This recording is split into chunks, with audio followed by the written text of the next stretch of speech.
Welcome to this episode of End of Life Conversations. I'm Reverend Wakil David Matthews. And I'm the Reverend Mother Ana Luisa Armendariz. In this podcast, we share people's experiences with death and dying, grief and loss, and the end of life. Every episode, we are so honored and blessed to share stories with amazing, compassionate, and wise guests. So let's get started.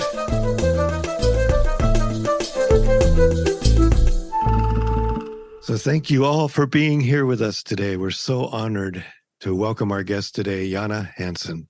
Hello, Yana. Yes, welcome, Yana. Thank you. Yanna Hanson is a death doula and currently specializes as a volunteer with End of Life Washington, helping terminal patients navigate the medical aid and dying process.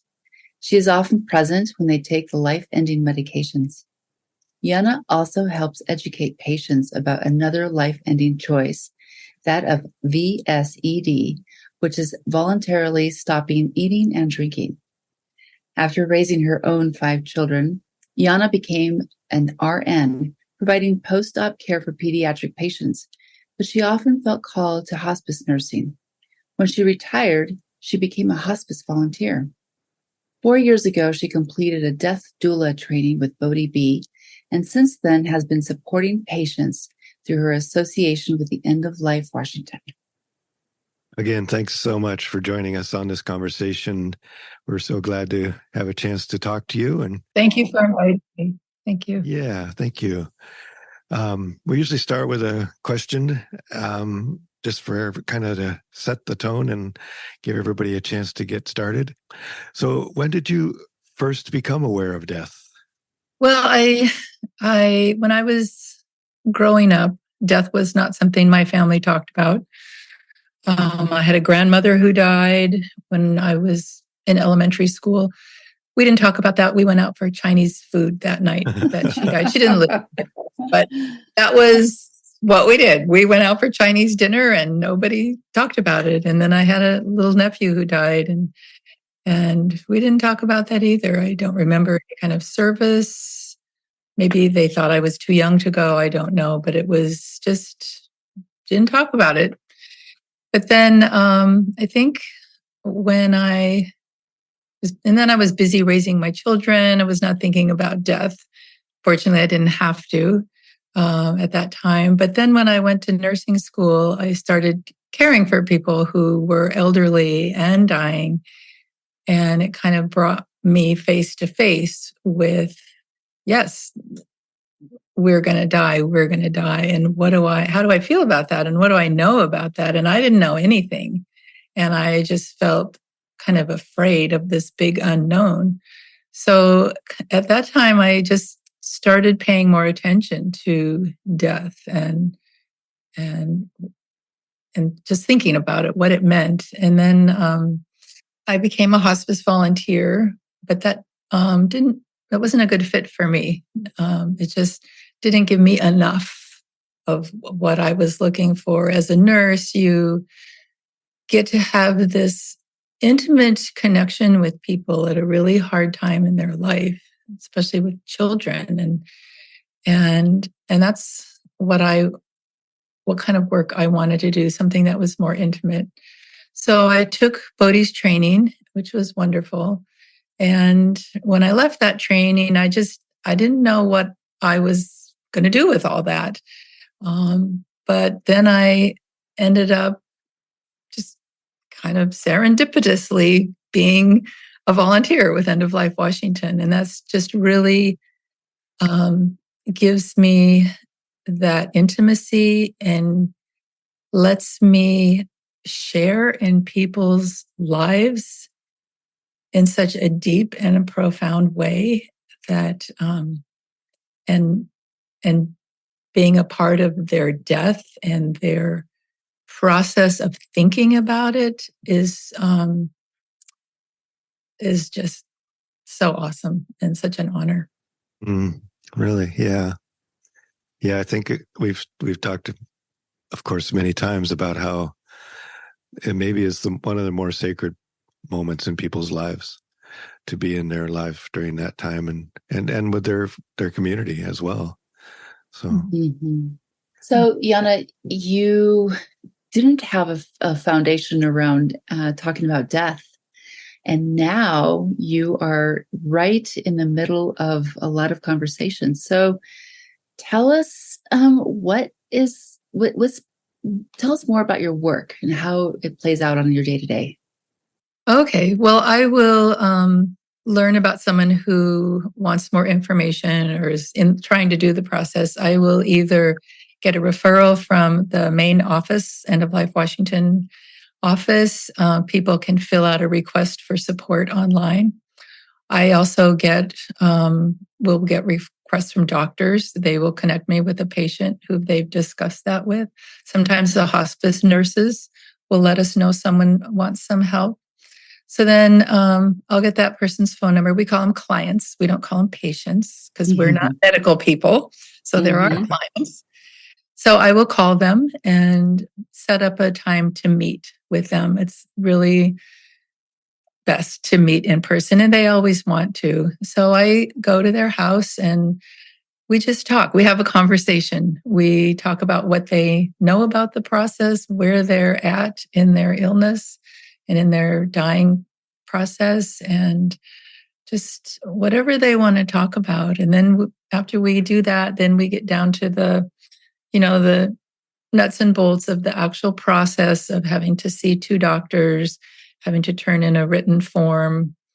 The prescription gets sent to the pharmacy. I don't know how much detail you want about that, but I kind of walk them through that process. And then, maybe I'll stay in touch with them now and then. Oh, well, how did it go? I know you saw Dr. So-and-so. Did he sign off for you? Or so I'll call the pharmacy. Oh, did you get that prescription? So I kind of keep tabs on the process.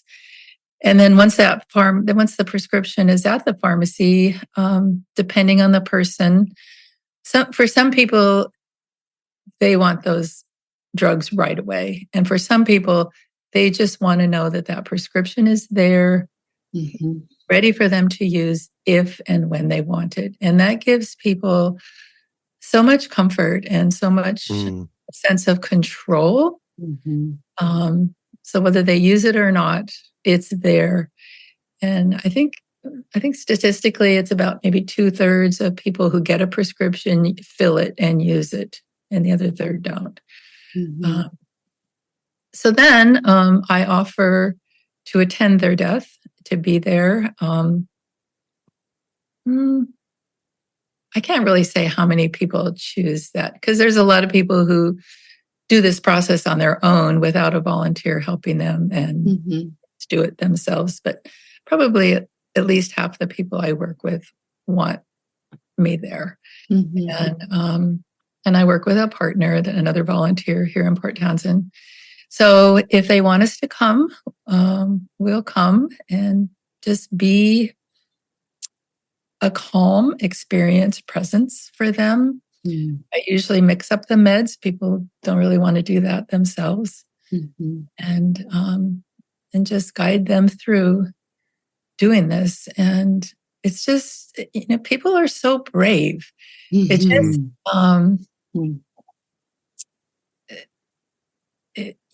just, you just sit back and watch this and watch these people doing this in their lives, making that choice for themselves, and having the people who love them support them in this. Maybe they don't support it 100%, but they are there for their person. And and so once the person has taken the meds and has died, then I will usually wait, well, not always, until we'll call hospice, let them know. We advise people to be on hospice, and they usually are. So we kind of help with that closing process, calling hospice, calling the funeral home. Sometimes we'll wait, and then sometimes we'll just go if they're all okay. Kind of judge how people are doing, how long I stay. Yeah, thank you. One thing I know from my own research is that this is not that. I mean, there are probably people on our call who aren't from the state of Washington. And so I believe there are half a dozen states or maybe a little more now, in the country that have some form of death with dignity or physician-assisted dying. And the rules are different in every state. And so I think our rules just changed or are going to change. They just passed some new legislation in the state of Washington that changed the rules. So you need one doctor and one medical person. It doesn't have to be a doctor to sign off on it. And so some of the rules change. And I think the point of this is for anyone who's thinking about this to do the research in their own state, in their own area, and find out what's available, and find somebody like Yana who can help you know what's going on and help you with it. And as you mentioned in your bio at the beginning when we were talking, there are other options. And I know hospice can help you with palliative care or other options, the voluntarily stopping eating and drinking that will accomplish the same thing, possibly less comfortably. But yeah, so I wonder if you wanted to talk about any of that. Do you know any more about any other states or any other options? Well, I think there's about 10 states now that medical aid in dying is legal. VSED, which is the voluntarily stopping eating and drinking, is never illegal. It is a person's choice to do this, and there are no laws governing that. One thing, I don't know if this has anything to do with this question, but it used to be called medical aid, or it used to be called death with dignity. That's how it kind of started. The thought being that people look at death, their own death, and think, oh, I don't want to be writhing in pain. I want to feel like I have some dignity as I'm going through this process. Yeah. And the truth is, you can have a dignified death, however you choose. And if you wouldn't mind, I'd like to read something about that. It's written by Stephen Jameson. I don't know if you know him. He wrote a book called Final Acts of Love, Families, Friends, and Assisted Dying. Great. And what he wrote, he says, the idea of a good death is not owned by any one approach or institution. It doesn't only occur within hospital settings or with availability of hospice care. The idea of good is affected by the nature of the experience, wherever it occurs, and whatever model of dying is finally selected. It evolves out of the experience itself by the opportunities that are taken by all participants. In this way, an attitude of awe and sacredness towards death doesn't necessarily depend on how or where one dies as much as on who one is and what one carries into the experience. Although death can be managed in better ways, if we desire that a sense of awe, respect, and sacredness be present, these must be brought to the experience by the participants themselves. Beautiful. Thank you. Well, we'll put a link to the book in the podcast. Okay. Notes. Yeah, I looked up his book, and he wrote it in 1995. Wow. He was, I think he was involved with the Hemlock Society. So that's all I know. He was a thanatologist, and he wrote this book and did research on dying. So. Yeah. I've read some other things by him. So, thank you. That's a great example. Great quote. So actually, where I was kind of going with that was death with dignity is now called medical aid in dying. That's really a better phrase for it. So we call it MAID, M-A-I-D. Great. Yeah. Medical aid in dying. Because, like we just heard, you can die in a beautiful way without taking medication or, so that's a real misnomer. And so medical aid in dying, MAID. I love that. Great. Thank you. That's important. It is. I just have a question about when you are supporting the client, Do you also help support the family or friends who are witnessing or just supporting your clients? Like how are they resourced during this whole process? Well, at least let's say the closest family members and friends are present during the initial conversations. So I'm able to answer their questions. I make myself available by phone or email if anything comes up for them. And then on the day of ingestion, we call it, it's something we're all doing together. And I think the best support for them is education of the process. It's like, okay, now the person is going to take these pre-meds. There's a couple pre-meds that are taken to settle the person's stomach. So we explain about that, and we explain the time frames, and it's just preparing them to know what is going to happen and the possibilities of what could happen. But I think knowledge can bring people comfort and peace, and so I think that's the main way. And then staying out of their way. This is their sacred time. And so it's something I really have to be sensitive to, is how much to get involved and how much to withhold and stay back. Well, I'm glad you said that education can bring comfort and peace, Yana, because that's what Wakil and why we started this podcast, because we do want to normalize these conversations around death and dying in all of its many facets, right? So thank you for doing that heavy work too. Thank you. It's important. Yeah. It is. It's a privilege. It really is. So what are your biggest challenges with this work? I thought about that question. My biggest challenge, I have a lot of support in this. My partner supports what I do. I have a really good mentor with End of Life Washington. And so she's always right there for me. And so I feel really supported that way. I think a challenge for me is and this may sound strange because I do this a lot, I don't want it to become rote for me.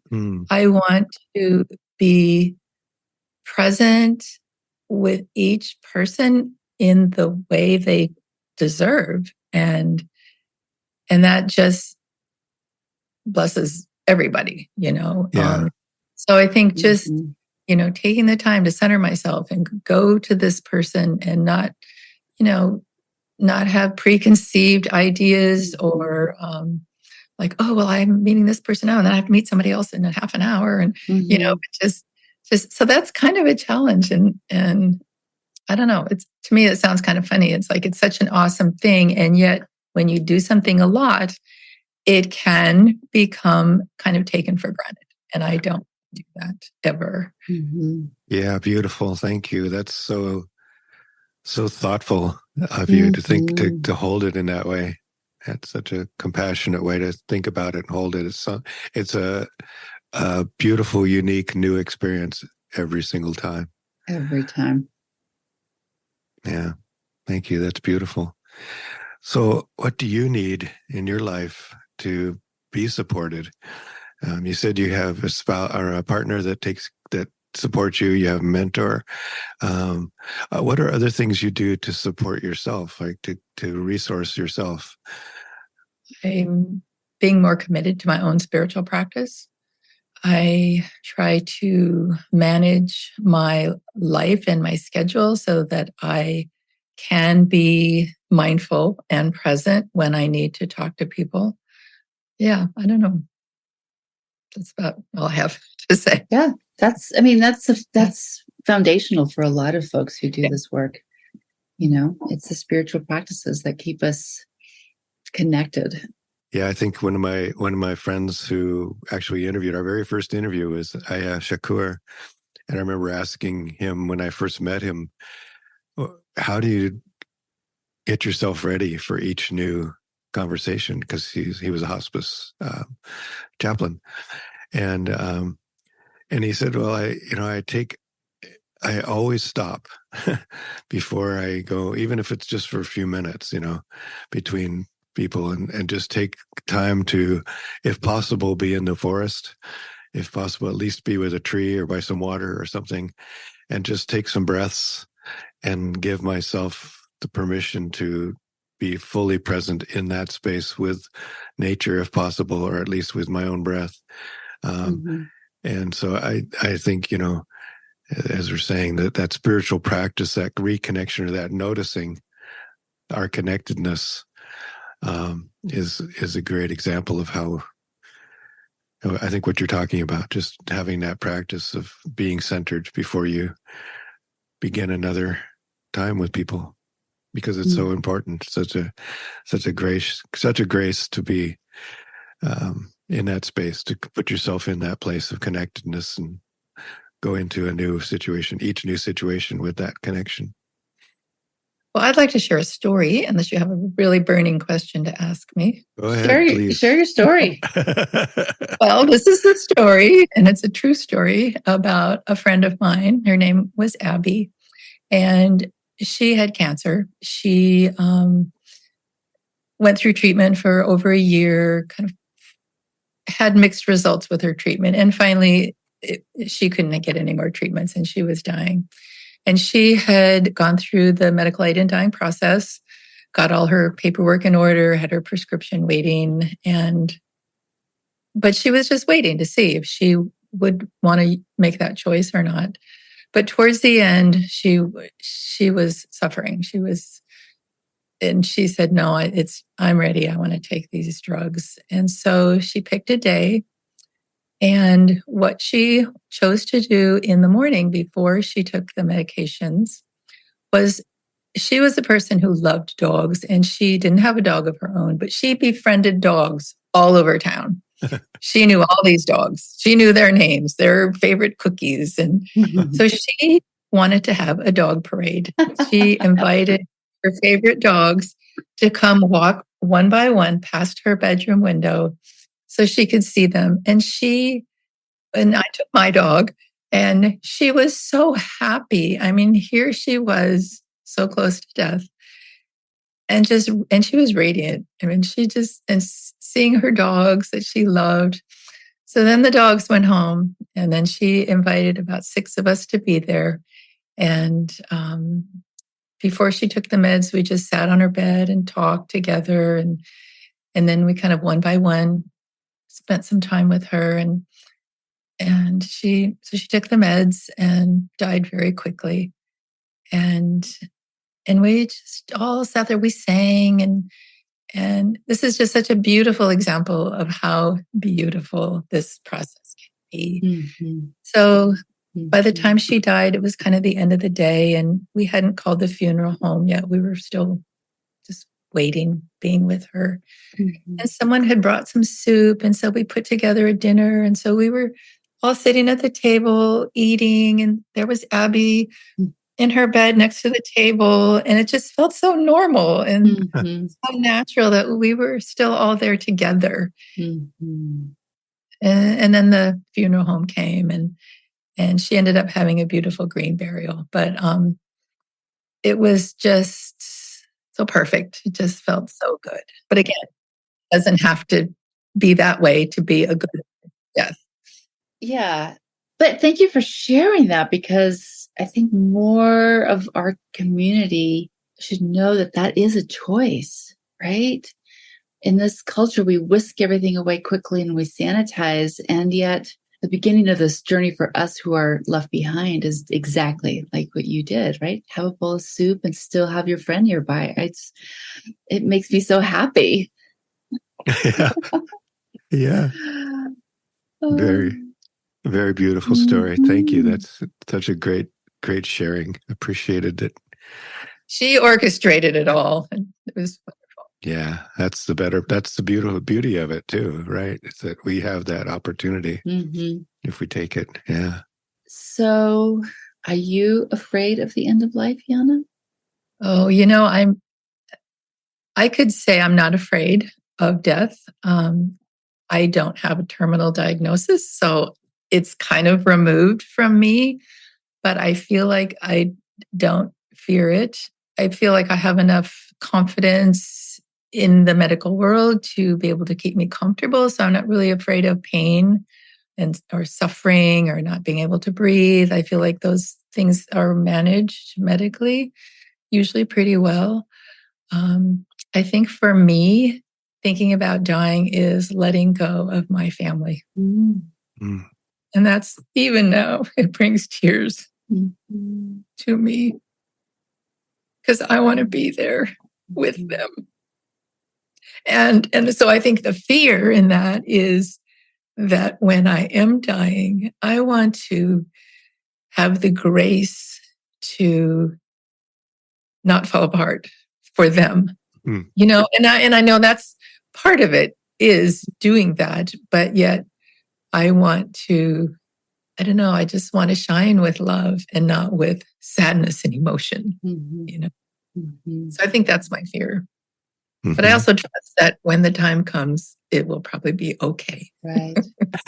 Yana, I just want to say I bear witness to the longing that you have to stay with your family.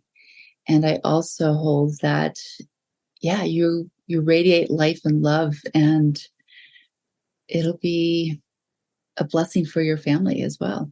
Mm-hmm. Mm-hmm. And we may all fall apart. In fact, we definitely will, one way or the Yeah. other, right? Well, I know in other shows you've talked about you're a crier and I'm a crier. So, as you can see. I love it. Yeah. Ah, Yeah. and it's okay, actually. It's okay. Yeah. Crying's a good thing. And it's okay to have that longing too. I think that Yeah. I actually have never heard anybody say that. And so usually when I've been in hospice situations, they've always been, well, they're terminal. They have a terminal illness. And so they worry about like physically being in pain in front of family. But, you know, I hope somebody listening out there has that similar yearning that you do. And it's okay. It's all part of our humanness and our human journey. So thank you for sharing that. Yeah. Yeah. Yeah. And thanks for your tears. Those are always a blessing. Always a blessing. Well, we're getting close to the end. Is there any questions or anything that you wish we'd have asked you, or any other stories that you'd like to share with us? I don't have another story. I have kind of a question that I think about and some of my clients talk to me about. And that is, if you go the route of medical aid in dying, how does that affect your experience of death? Mm. I'm thinking, you know, like Catherine Dowling Singh writes about, you know, the nearing death experience and how you can reach the highest levels of consciousness at that time. And if you're so deeply medicated, how does that work together? That's my question I'm thinking about. And like I said, some of my clients are concerned about, like, well, I don't know if I want to take those drugs because I want to be there. Mm-hmm. Yeah. I want to experience it. And so I don't know. I'm curious if Bodhi talked about that in the presentation he gave. Not really. I mean, he may have in his class that he gave us. He didn't talk about it with us. And I know, you know, in my work with hospice, there was always that trade-off of wanting not to be in pain, but also wanting to be conscious, right? And Mm-hmm. and so there was always this trade-off that people were balancing of having enough meds that they wouldn't be in pain, but also not being so out of it that they weren't even present for the last part of their life. So it's a really good question and one to consider. What has been your experience with that? I mean, it sounds like the actual medication for dying is a fairly quick process. So there's not like a lingering, or maybe there is, but I guess it's a question I should ask. Is there a time of checking out that people don't get a chance to be present? Well, when they take the drugs, they will fall into a deep coma within probably about 5 minutes. So there is that time when, you know, they're going somewhere. And then it can take, the average time to death is a couple hours, but who knows what's going on Yeah. You know, it's such a mystery in so many ways. It is. So, yeah. Yeah. That's a really good question, a good thing to think about. I don't have a good answer, but then that's why it's a mystery.